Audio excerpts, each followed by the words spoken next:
Bonjour à tous et bienvenue sur la chaîne youtrading.fr pour ce nouveau point hebdomadaire de marché avec un programme qui va redevenir un peu plus dense cette semaine puisque nous aurons des communiqués des plus grosses banques centrales américaines et européennes donc durant cette semaine et surtout sur le marché des devises et des crypto-monnaies, eh bien nous avons des devises qui sont sur des supports majeurs qui pourraient fortement impacter les dynamiques moyen et long terme sur ces actifs. Nous avons aussi cette configuration sur les crypto-monnaies. On voit tout de suite ça sur la chaîne YouTrading.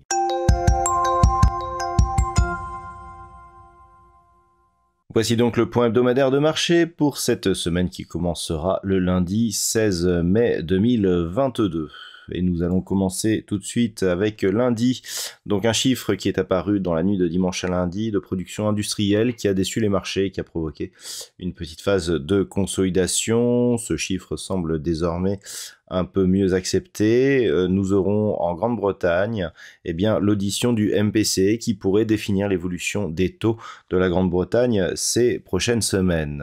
Mardi, nous aurons en Grande-Bretagne les chiffres de l'emploi qui seront diffusés dans la matinée. Nous aurons aussi le PIB trimestriel de la zone euro. L'après-midi, nous aurons les ventes au détail du côté des États-Unis. Et puis attention, dans la soirée, nous aurons deux discours, celui de Christine Lagarde, donc la présidente de la Banque centrale européenne, et un discours de J. Powell, donc Jérôme Powell, qui est lui le président de la Fed américaine, dans un contexte où on attend beaucoup sur l'évolution des taux des principales banques centrales. Ces discours risquent d'être assez cruciaux. Mercredi, nous aurons au Japon les chiffres du PIB trimestriel, donc ce chiffre sera diffusé dans la nuit de mardi à mercredi. Du côté de la Grande-Bretagne et de la zone euro, nous aurons les chiffres de l'inflation qui seront diffusés dans la matinée, alors que dans l'après-midi, nous avons permis de construire du côté des États-Unis ainsi que les stocks de pétrole brut. Jeudi, dans le début d'après-midi, nous aurons le compte-rendu de la réunion de la Banque centrale européenne, donc les minutes de la BCE. Il n'y aura pas de conférence de presse, mais ces minutes pourront nous donner effectivement une idée de la future évolution des taux de la Banque centrale européenne. Du côté des États-Unis, nous aurons les chiffres du chômage hebdomadaire ainsi que l'indice manufacturier de la Fed de Philadelphie et nous terminerons la journée avec les ventes de logements. Et puis enfin, vendredi sera une journée assez allégée en termes de diffusion macro puisque nous aurons les taux de la Banque populaire de Chine qui seront diffusés dans la nuit, donc dans la nuit de jeudi à vendredi, et du côté de la Grande-Bretagne, dans la matinée, nous aurons les chiffres de vente au détail. Passons maintenant à l'analyse technique des principaux actifs de marché pour cette semaine. Représenté donc en unité de temps daily, nous avons un CAC 40 qui, après s'être appuyé ici sur cette zone de support des 6100 points, rejoint ici la zone des 6368 points. Donc un rebond qui reste pour l'instant technique. Après un contact ici sur la bande de Bollinger inférieure, on revient sur la moyenne mobile 20 exponentielle et le marché ici semble se stabiliser au contact de cet indicateur. Donc pour l'instant, on reste dans une dynamique plutôt baissière avec comme même potentiel point d'entrée ici pour suivre la baisse sur cette zone des 6368 points. Une cassure haussière ici de cette zone nous permettrait de revenir ici dans un range d'évolution plus neutre entre cette zone des 6368 points et la zone ici des 6670 points. Attention, dans la semaine, une rupture ici des 6100 points pourrait provoquer une accélération du mouvement baissier qui serait en ligne avec la dynamique moyen terme. Sur le DAX, nous sommes dans une configuration similaire. La rupture de la moyenne mobile 20 exponentielle semble un peu plus probante. On revient au contact de la zone des 14 120 points. Mais là aussi, en absence de rupture d'un point haut significatif de tendance court terme, nous ne pouvons pas transformer ce rebond technique en un signal de retournement, donc on reste dans une dynamique plutôt baissière, avec prise potentielle de position ici sur cette zone pour suivre la tendance baissière. Il faudrait ici une rupture donc de cette zone de point haut des 14 300 points sur le DAX pour changer le sens de cette évolution court terme, pour une direction un peu plus neutre tant que l'on se situe ici entre 14 120 et 14 800, qui pourrait redevenir haussière au-delà des 14 800 points. Sur les indices américains, nous sommes toujours ici dans une dynamique fortement baissière. La rupture ici de la zone des 3992 points a donné lieu à un retour ici au-dessus de cette zone, mais nous sommes dans un mouvement purement technique, comme on peut le voir ici sur les hausses précédentes. La moyenne mobile 20 exponentielle agit bien comme zone de résistance, avec ici même un très beau contact pour jouer la suite du mouvement baissier. Actuellement donc, suite à cette attaque ici sur la bolle inférieure, on est sur une phase de rebond technique. Il faudrait à minima repasser au-delà des 4150 points pour sortir de cette forte dynamique baissière que nous constatons sur le S&P 500. Sur le Nasdaq, la configuration est assez similaire puisque nous avons eu une accélération ici sur rupture de la zone des 12 900 points.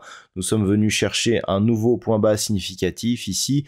Alors, par rapport aux zones de retracement, si on trace ici un retracement de Fibonacci sur l'intégralité de cette dynamique haussière, nous pouvons voir que d'un point de vue moyen terme, nous sommes en train d'attaquer ici la zone 50-61-8 avec une zone majeure de support qui se situe ici sur cette zone des 10 984 points. Donc cette zone pourrait bien être l'objectif de la phase baissière actuelle. A contrario, si les cours venaient à repasser durablement au-dessus des 12 900 points, on aurait retour ici au niveau d'une ancienne zone de support qui ne serait donc pas résistance, ce qui serait un signal de poursuite du mouvement baissier, et au-dessus ici de la moyenne mobile 20 exponentielle. Donc tant que l'on reste sous cette zone des 12 900 points, on reste dans une dynamique forte et baissière sur l'indice des technos américaines avec un Nasdaq donc qui pourrait accélérer même selon la rupture de certains niveaux de support.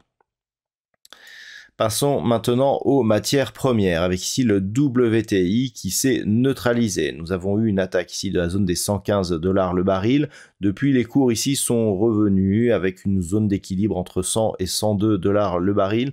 Nous sommes actuellement dans le haut du range. Nous avons une petite résistance intermédiaire à 110 $ le baril qui a été testée à 2 reprises assez récemment, mais sans cassure de ces zones, eh bien, nous sommes bien dans une phase ici de stabilisation qui reste tout de même avec une probabilité de poursuite haussière qui domine, puisque suite à cette impulsion, eh bien, on peut remarquer que la consolidation est assez faible et que nous sommes même dans ce qui pourrait ressembler prochainement dans un triangle symétrique actuellement. Donc pour l'instant, neutralisation, petite préférence haussière de sortie de cette phase de consolidation qui pourrait être confirmée par une rupture à la hausse ici de cette zone majeure des 115 $ le baril.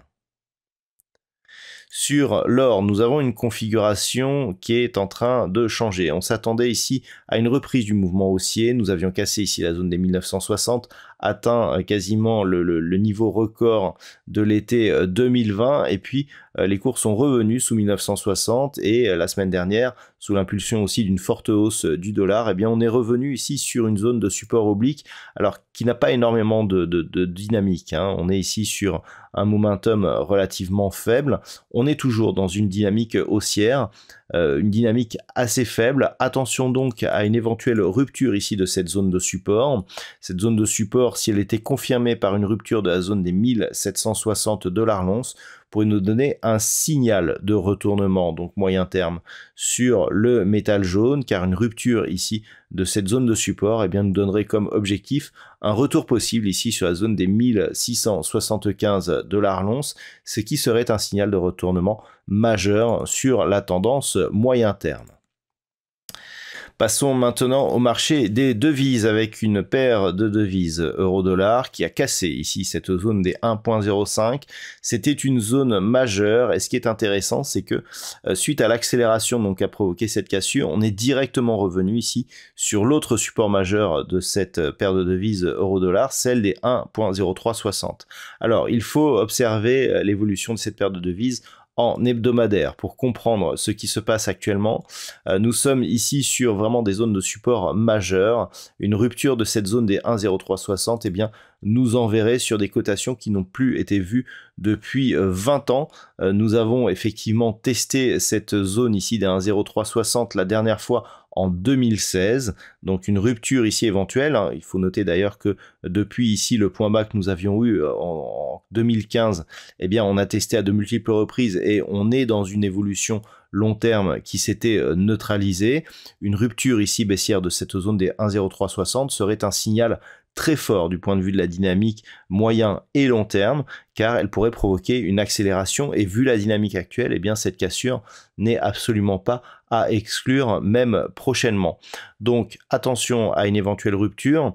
Si celle-ci devait intervenir, eh bien on pourrait viser la parité, donc le rapport 1 pour 1 entre l'euro et le dollar sur cette paire de devises. Actuellement, d'un point de vue court terme, après ces deux contacts ici sur la zone de support majeur, on revient ici au contact de la moyenne mobile 20 exponentielle. Pour l'instant, les cours de la paire de devises euro-dollar ne semblent pas tenter une cassure ici de cette zone. On a assez peu de dynamique. Toutefois, un retour ici sur au-dessus de cette zone des 1.05, eh bien, nous donnerait un signal d'affaiblissement peut-être de cette dynamique baissière et pourrait en tout cas reculer l'échéance. Mais il faudrait une forte hausse pour repasser dans un flux haussier. Donc attention à cette dynamique baissière, toujours en cours sur la paire de devises euro-dollar. Sur la paire de devises livre sterling contre dollar américain, nous sommes toujours dans une dynamique fortement baissière. La rupture ici des 1.30 puis des 1.2840 a provoqué un retour rapide sur cette zone des 1.24 qui, après stabilisation, a cassé cette zone. Cette zone est depuis devenue résistance et on a eu inscription ici de nouveaux plus bas significatifs. Donc on a vu que sur l'euro-dollar, on était sur des niveaux de support majeurs. Niveau de support majeur, il se trouve à 1.20, entre 1.20 et 1.2070. Et vu la dynamique actuelle, il n'est pas non plus exclu que nous soyons au contact de cette zone durant cette semaine. Alors un petit peu comme sur la paire de devises euro-dollar, si on observe d'un point de vue hebdomadaire ce qui se passe sur cette paire de devises, cette zone des 1.20, elle est historique. Elle n'a que très rarement été cassée à la baisse. Et la dernière fois qu'elle l'a été, c'était ici en 2020, donc pendant la pandémie de Covid, et on avait eu une très forte volatilité ici sous cette zone, comme nous pouvons le constater sur ces bougies. Donc attention, une rupture ici de cette zone 1.20, 1.2070 pourrait là aussi reprovoquer une forte volatilité, notamment à la baisse sur cette paire de devises. Mais avant tout, un contact ici sur cette zone pourrait provoquer un rebond, ne serait-ce que technique, à partir de ces niveaux. On reste donc dans une dynamique fortement baissière ici, et ce notamment suite à la rupture des 1.30 sur cette paire de devises. Attention donc à cette zone 1.20, 1.2070.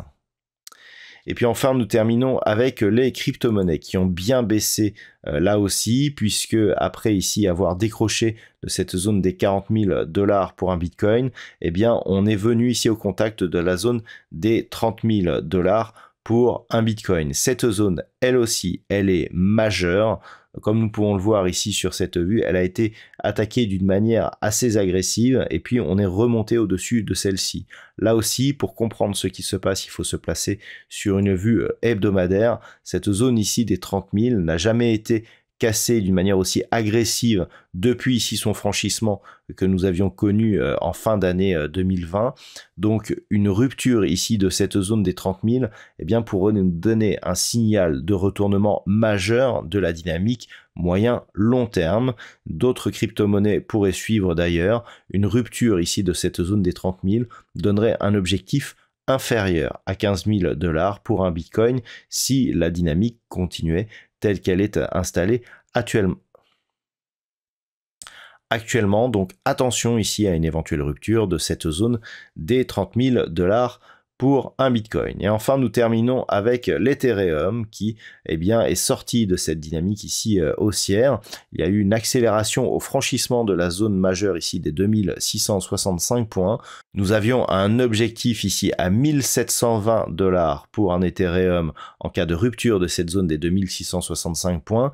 Cette zone a été respectée d'une manière assez précise. Là aussi, si on se place sur une vue hebdomadaire, nous pouvons constater que nous sommes là aussi sur une zone de support majeur sur l'Ethereum qui, en cas de rupture, pourrait nous donner là aussi un signal de retournement sur l'horizon de temps moyen et long terme de l'évolution de cette crypto-monnaie.